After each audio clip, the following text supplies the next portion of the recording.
जब दाऊद अपनी छत पर टहल रहा था, तब उसने बेतशेबा को नहाते हुए देखा। उसे देखने के बाद उसने उसके बारे में पूछताछ की, तो पता चला कि वह किस व्यक्ति की पत्नी थी। हालांकि वह यह जानते हुए भी उसने बतशेबा को बुलवाया और उसके साथ संबंध बनाए और यहोवा की दृष्टि में पाप किया। सबको जय मसीह की। हेलो दोस्तों, कैसे हो? आशा करता हूँ आप लोग अच्छे होंगे। आज हम राजा दाऊद के व्यभिचार में गिरने की कहानी के बारे में जानेंगे कि राजा दाऊद कैसे व्यभिचार के पाप में गिरा। दोस्तों, आप लोग वीडियो को देखने के बाद चैनल को सब्सक्राइब करना भूल जाते हो। आज जरूर सब्सक्राइब कर लेना और एक लाइक भी कर देना। दोस्तों, दाऊद और बतशेबा की कहानी 2 शमूएल 11 में पाई जाती है। दाऊद महल में था, जबकि उसके लोग युद्ध में गए हुए थे। एक शाम को जब वह अपनी छत पर टहल रहा था, तो उसने बतशेबा को नहाते हुए देखा। उसे देखने के बाद उसने उसके बारे में पूछा। पता चला कि वह किसी व्यक्ति की पत्नी थी।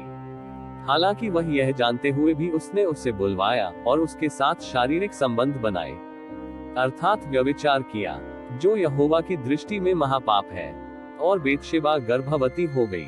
तब दाऊद ने युद्ध में उसके पति को हानि पहुंचाई और उसे शत्रु के हाथ पड़ने दिया। फिर उसने बेतशेबा को अपनी पत्नी बना लिया। तब परमेश्वर ने 2 शमूएल 11 उसका 27 पद में कहा, परंतु उस काम से जो दाऊद ने किया था, यहोवा क्रोधित हुआ। दोस्तों, हम इस कहानी से कई महत्वपूर्ण बातें सीख सकते हैं। जब हम बेकार होते हैं तो पाप की ओर जाना आसान होता है। दाऊद ने बतशेबा की लालसा की। जब उसने उसे नहाते हुए देखा तो उसने मुंह नहीं मोड़ा, बल्कि देखता रहा, क्योंकि वह बहुत सुंदर थी और उसकी लालसा की। 10वीं आज्ञा कहती है, जो कुछ तुम्हारे पड़ोसी का हो उसका लालच न करना।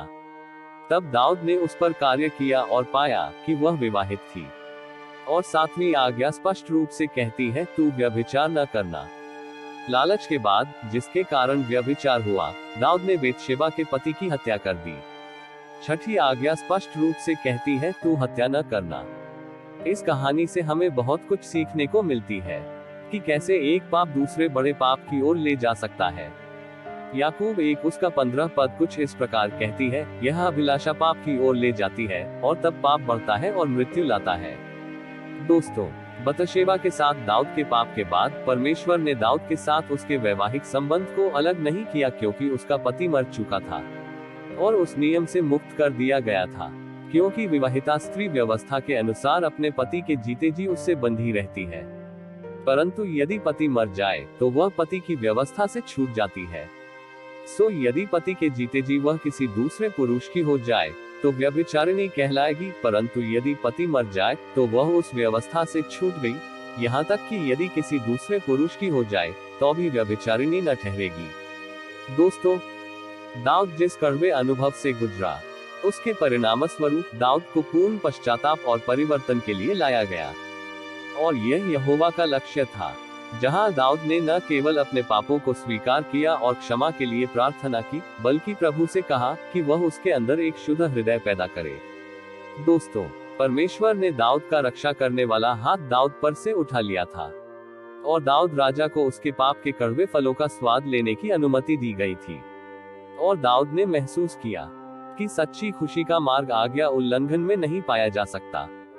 जो हमने इस कहानी के माध्यम से सीखा, हम अगर बड़ा पापी भी है और हम परमेश्वर के पास आते हैं और पश्चाताप करते हैं, तो परमेश्वर हमें क्षमा करता है। दोस्तों, दाऊद और बेतशेबा की कहानी कैसी लगी? कमेंट करके बताएं। प्रभु इस कहानी के द्वारा आपको आशीष दे। आमीन।